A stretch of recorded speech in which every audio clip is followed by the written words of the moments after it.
নমস্কাৰ সকলোকে মোৰ ইউটিউব চেনেললৈ স্বাগতম জনাইছো।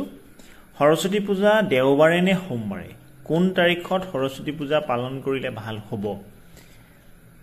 আমি কেইদিনমানৰ পিছতে বিদ্যালয়সমূহত সৰস্বতী পূজা পালন কৰিব লাগিব বা পালন কৰি আহিছে আগতেও। এবাৰ সৰস্বতী পূজাক লৈ, সৰস্বতী পূজাৰ টাইমিঙক লৈ, সময়টোক লৈ কিছু মনত দুধুৰ মুধুৰ এটা পৰিৱেশ সৃষ্টি হৈছে। কেইবাগৰাকী শিক্ষাগুৰুৱে মোলৈ সুধিছে আচলতে সৰস্বতী পূজা আমি কোন তাৰিখে পালন কৰিব লাগিব। বিদ্যালয়ত যদি আমি শৈক্ষিক দিনপঞ্জীখন চাওঁ, তেতিয়া আমাৰ সৰস্বতী পূজা দেওবাৰ দিনাখন পালন কৰিব লাগে, তাত স্পষ্টকৈ উল্লেখ আছে। আনহাতে আমি ঘৰলৈ আহি যদি আমাৰ অসমীয়া কেলেণ্ডাৰখন আমি চাওঁ, তেতিয়াহ'লে তাত সৰস্বতী পূজাটো সোমবাৰ দিনাখন পালন কৰিব লাগে বুলি উল্লেখ আছে। প্ৰকৃতাৰ্থত আমি কোন তাৰিখত সৰস্বতী পূজা পালন কৰিলে ভাল হ'ব? চৰকাৰী নিৰ্দেশনা মতে ফেব্ৰুৱাৰী মাহৰ 2 তাৰিখে পালন কৰিম নে ঘৰৰ কেলেণ্ডাৰখনৰ মতে 3 তাৰিখে পালন কৰিম? এই ক্ষেত্ৰত আমাৰ মনত প্ৰশ্ন হোৱাটো স্বাভাৱিক।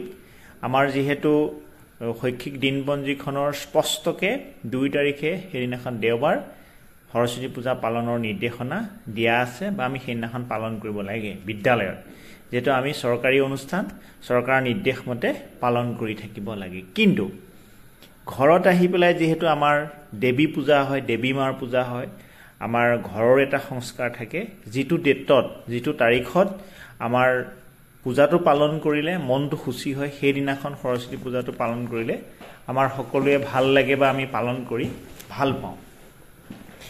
এতিয়া কথা হ'ল কি, সৰস্বতী পূজা পালন কৰে কেতিয়া? যে মাঘ মাহৰ শুক্লা পঞ্চমী তিথিত সৰস্বতী পূজা পালন কৰা হয়। কেতিয়াবা সেইটো ইংৰাজী জানুৱাৰী মাহত পৰে আৰু কেতিয়াবা ফেব্ৰুৱাৰী মাহত পৰে। অসমীয়া কেলেণ্ডাৰখনত যদি আমি চাওঁ, দেওবাৰ দিনাখন দিনৰ 12:13 পৰা, দিনৰ 12:13 পৰাহে পঞ্চমী তিথিটো আৰম্ভ হৈছে। আৰু ঠিক সোমবাৰ দিনাখন ৰাতিপুৱা 10 বজালৈকেহে পঞ্চমী তিথিটো আছে। অৰ্থাৎ আমি যদি দেওবাৰ দিনাখন সৰস্বতী পূজা পালন কৰোঁ, তেতিয়াহ'লে আমাৰ ৰাতিপুৱা বেলাতে আমি সৰস্বতী পূজা যিটো সময়, সেই সময়টো কেলেণ্ডাৰখনত উল্লেখ কৰা নাই, কিন্তু পিছবেলা সময়টো আমি সৰস্বতী পূজাৰ নামত পাম। আনহাতে সোমবাৰ দিনাখন ৰাতিপুৱাৰ পৰা, ৰাতিপুৱা যিহেতু 10 বজালৈকে আমাৰ সৰস্বতী পূজাৰ পঞ্চমী তিথিটো থাকিব, সেইকাৰণে আমি সোমবাৰ দিনাখন 10 বজালৈকে আমাৰ সৰস্বতী পূজা দেৱী অৰ্চনা কৰাৰ ক্ষেত্ৰত কোনো ধৰণৰ অসুবিধা নাই।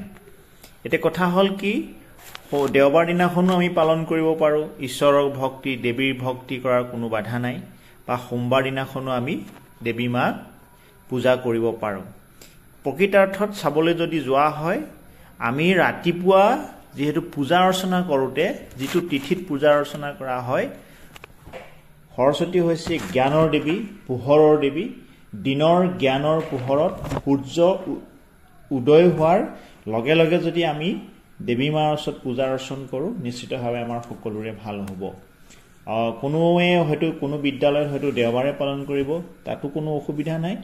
দেওবাৰৰ যিহেতু 12টা বজাৰ পিছৰ পৰা পূজাৰ পঞ্চমী তিথিটোৰ যোগ হৈছে, ঠিক তেনেধৰণে সোমবাৰ দিনাখন আগবেলাতে আমি যদি পূজা অৰ্চনা কৰোঁ, তেতিয়াহ'লে আমাৰ কোনো অসুবিধা নাই, বা আমি পূজা অৰ্চনা কৰাৰ ক্ষেত্ৰত আমি সুদৃঢ় মনে পূজা কৰিব পাৰিম। দেওবাৰে কৰিলেও কোনো অসুবিধা নাই, সোমবাৰে কৰিলেও কোনো অসুবিধা নাই। এই ক্ষেত্ৰত আমি যিহেতু চৰকাৰী নিৰ্দেশনা মতে গ'লে আমাৰ দিনপঞ্জীখনত যিটো আছে, দেওবাৰ দিনাখন আমি পূজা পালন কৰিব লাগে, আৰু আমাৰ ঘৰৰ অসমীয়া যিখন কেলেণ্ডাৰ ঘৰত আঁৰি থোৱা আছে, সেইখনৰ মতে সোমবাৰ দিনাখন ৰাতিপুৱা বেলাতে আমি পূজা অৰ্চনা কৰিলে আমাৰ নিশ্চিতভাৱে দেৱী মাৰ পৰা আশীৰ্বাদ লাভ কৰিব পাৰিম, বা আমাৰ সুবিধা হ'ব। এইখিনিয়ে কথা আছিলে। আশা কৰোঁ আপোনালোকে কথাখিনি বুজি পাইছে।